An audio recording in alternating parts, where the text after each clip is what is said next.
अस्सलाम वालेकुम जी, मैं हूँ माविश शजाज। आप मुझे देख रहे हैं मेरे यूट्यूब चैनल के ऊपर। हमेशा की तरह हम बात करें पाकिस्तानी ड्रामों के ऊपर, और इस दफ़ा जिस ड्रामे के ऊपर मैं बात कर रही हूँ उसका नाम है दोबारा, और आज मैं दोबारा की 3rd एपिसोड का रिव्यू और रिकैप करूँगी।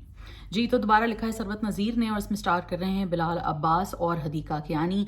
और इसकी सबसे अच्छी बात यह है इस प्ले की कि ये एक डिफरेंट टॉपिक के ऊपर है। तो जो इस तरह के डिफरेंट टॉपिक्स के ऊपर जो प्लेज होते हैं वो बड़े मज़े के लगते हैं, बड़े अच्छे लगते हैं। So that's a show that I am really enjoying watching. आप बताइएगा मुझे डेफिनेटली कमेंट्स में कैसा लग रहा है। 2 डिफरेंट पैरेलल स्टोरी लाइन्स हैं जो कि इवेंचुअली जाके कन्वर्ज होंगी। एक लड़की खातून ऐसी हैं जिनकी बहुत कम उम्र में शादी हो गई थी, और फिर उनकी जब वो विडो हुई तो फिर वो किस तरह अपने एक कैद से बाहर आती हैं, क्योंकि बहुत ही सप्रेस्ड किस्म के माहौल में उन्होंने ज़िंदगी गुजारी होती है। दूसरी तरफ एक ऐसा लड़का है जिसको अपने घर से बिल्कुल प्यार नहीं मिला है। उसके पेरेंट्स जो हैं अलग अलग उन्होंने शादियां कर ली हैं, और अलग अलग शादी करना तो इतनी गलत बात नहीं है, लेकिन ये ज़रूर गलत बात है कि कैसे आप अपनी जो ओरिजिनल जिम्मेदारियाँ हैं या जो जिम्मेदारियाँ कभी आपसे अलग नहीं होती उनको आप प्रायोरिटी ना दें। और दोनों उसके माँ बाप के केस में हमने यही देखा है।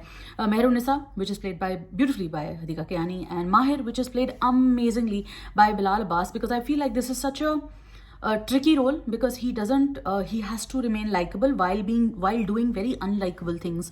उसको ऐसी चीज़ें वो कर रहा है जो कि आपको बिल्कुल पसंद नहीं आ सकती हैं और आप उनको जस्टिफाई नहीं कर सकते, लेकिन फिर भी आपको उसके अंदर एक endearing quality नज़र आती है. There's this innocence to him which makes you want to like sympathize with him कि हाय बेचारे के साथ देखो कितना बुरा हो रहा है.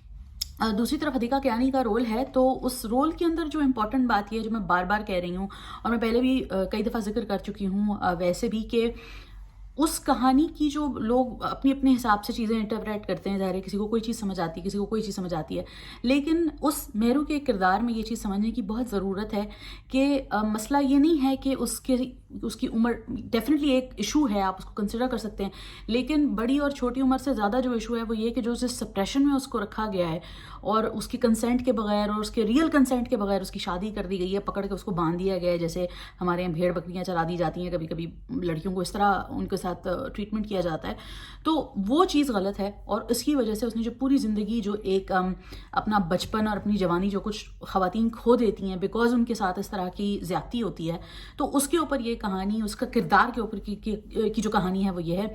सब प्लॉट्स भी हैं, उनके ऊपर मैं ज़्यादा नहीं जाऊँगी, लेकिन मैं ये ज़रूर कहूँगी कि ये एक ऐसी कहानी है जो बहुत रियलिस्टिक है, उसका ट्रूथ से बहुत ज़्यादा ताल्लुक़ है, हकीकत से बहुत ज़्यादा ताल्लुक़ है, बिकॉज बहुत सारे लोग जो इस तरह नॉर्म्स और रिलीजियस नॉर्म्स के पीछे भी पड़ते हैं कि देखिए ऐसे नहीं करना चाहिए, वैसे नहीं करना चाहिए, वो एक्चुअली उनकी जो एजेंडा होता है वो कुछ और होता है। वो उनका एजेंडा ये नहीं होता कि हम कोई अच्छी बात करें या मोहब्बत की बात करें या अच्छी कोई ज़िंदगी में लोगों के साथ रह सकें। उनका मकसद सिर्फ दूसरों को तकलीफ़ पहुंचाना होता है, और उस तकलीफ़ के अलावा उनकी कोई और अगर कोई हिडन पर्पस होता है तो वो उसको अचीव करना चाहते हैं, जो कि हमने सकीना समो के कैरेक्टर में देख लिया है।